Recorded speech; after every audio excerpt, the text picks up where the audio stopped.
నీళ్ళు పోయకుండా తప్పు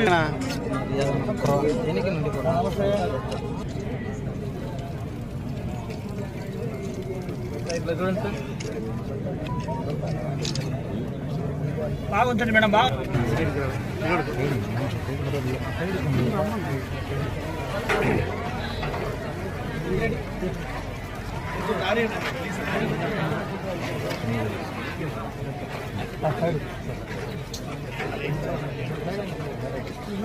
ముఖ్యమంత్రి గారు వారు ఇచ్చినటువంటి సూచనలతోటి ప్రతి 3వ శనివారం మన స్వచ్ఛాంధ్ర స్వర్ణాంధ్ర కార్యక్రమాన్ని చేపట్టుకోవడం జరుగుతూ ఉంది.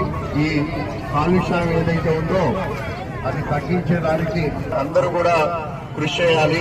అలాగే బయట మనం చెత్తని మండించడం కానీ లేకపోతే వాయు కాలుష్యం జరిగే పనులు అన్నింటినీ కూడా సాధ్యమైనంత వరకు తగ్గించుకోవాలి.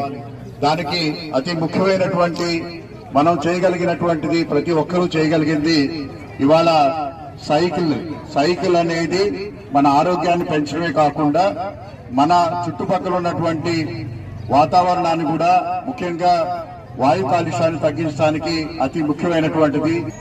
ఈ ప్రోగ్రాము మొదలుపెట్టి ఇనాగ్రేషన్ చేసిందే మన మైదుకూరు నియోజకవర్గంలో. ఇంతకుముందు మన ముఖ్యమంత్రి వర్యులు వచ్చి ఇక్కడ ఓపెన్ చేశారు. ఈ రోజు కూడా ఈ స్వచ్ఛాంధ్ర స్వర్ణాంధ్ర ప్రోగ్రాంకి మన కలెక్టర్ గారు మన మైదుకూరులో వచ్చి ఈరోజు ఓపెన్ చేసినందుకు వారికి ధన్యవాదాలు తెలియజేసుకుంటున్నా. ముఖ్యంగా మనందరూ ఆలోచించుకోవాల్సింది ఒక చెట్టు ఒక జీవితం. అంటే ఒక చెట్టు అంటే ఒక మనిషికి ఒక జీవితం లాంటిది. ఆ జీవితాన్ని మెరుగుపరచాలంటే